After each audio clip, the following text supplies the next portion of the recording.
UKG വിദ്യാർത്ഥിയായ അഹാൻ റായ് അവതരിപ്പിക്കുന്ന കഥ പറയൽ. അഹാൻ റായ്.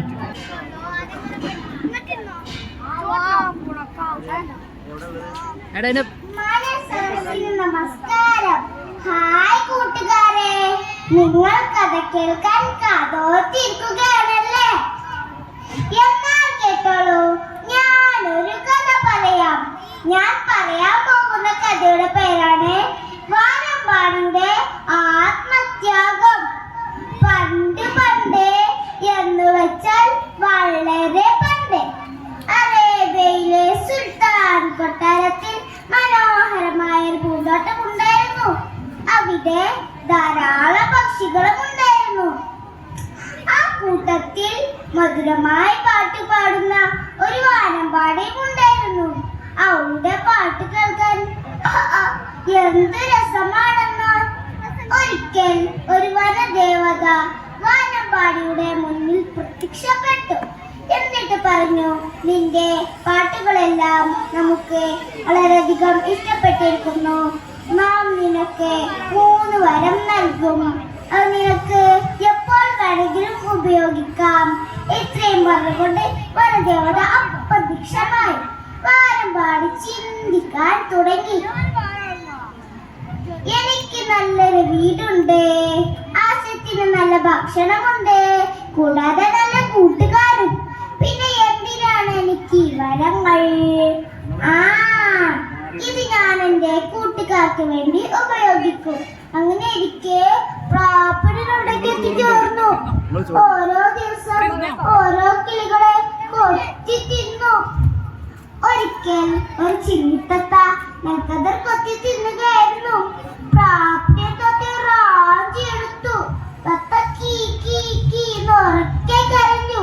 തത്തയുടെ കരച്ചിൽ വാനമ്പാടി കേട്ടു.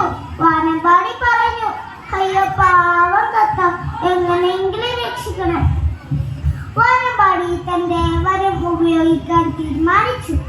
വാനമ്പാടി പറഞ്ഞു, തത്ത രക്ഷപ്പെടട്ടെ. പെട്ടെന്ന് തത്ത വീർത്തു വീർത്തു വലുതാവാൻ തുടങ്ങി. ഭാരം താങ്ങാനാവാതെ പ്രാപ്പിന് തത്തെ താഴെ ഇട്ടു. തത്ത രക്ഷപ്പെട്ടു. മറ്റൊരു ദിവസം ഒരു മഞ്ഞക്കിളിയെ പ്രാപ്പിനെ റാഞ്ചിയെടുത്തു.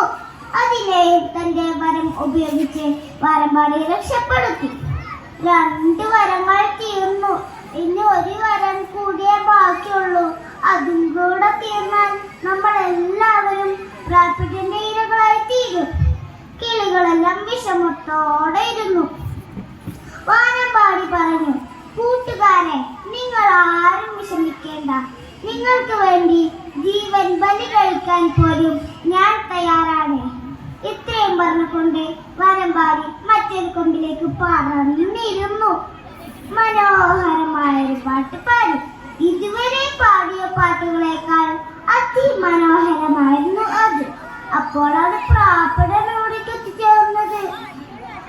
വാനമ്പാടിയെ കണ്ട പ്രാപ്പടിന് ഇങ്ങനെ ചിന്തിച്ചു, എന്നും എന്റെ ഇരകളെ രക്ഷപ്പെടുത്തുന്ന നീ തന്നെയാവട്ടെ എന്റെ ഇന്നത്തെ ഇര. ഇത്രയും പറഞ്ഞുകൊണ്ട് വാനമ്പാടിയെ പ്രാപ്പിനെ റാഞ്ചിയെടുത്തു. പ്രാപ്പിന്റെ കൂർത്ത നഖങ്ങൾ വാനമ്പാടിയുടെ ശരീരത്തിൽ തറച്ചു കയറി. വേദന കൊണ്ട് പിടയുമ്പോഴും വാനമ്പാടി മനസ്സിൽ ഇങ്ങനെ ചിന്തിച്ചു, ഇനി 1 വരം കൂടിയേ ബാക്കിയുള്ളൂ. അത് എനിക്ക് വേണ്ടി ഉപയോഗിക്കണം, അത് എന്റെ കൂട്ടുകാർക്ക് വേണ്ടി ഉപയോഗിക്കണം.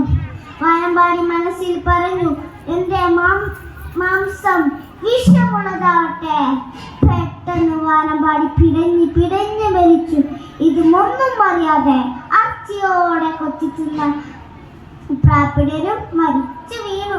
കൂട്ടുകാരെ, നാം ഈ കഥ നിന്ന് എന്താണ് മനസ്സിലാക്കേണ്ടത്? സ്വന്തം ജീവൻ ബലി കഴിച്ചും മറ്റുള്ളവരെ രക്ഷിക്കുന്നതാണ് യഥാർത്ഥ സ്നേഹം. വാനമ്പാടിയെ പോലെ ആയിത്തീരാൻ നമ്മുടെ എല്ലാവരുടെയും കുരുന്നു ഹൃദയങ്ങളെ ദൈവം അനുഗ്രഹിക്കട്ടെ. നന്ദി, നമസ്കാരം.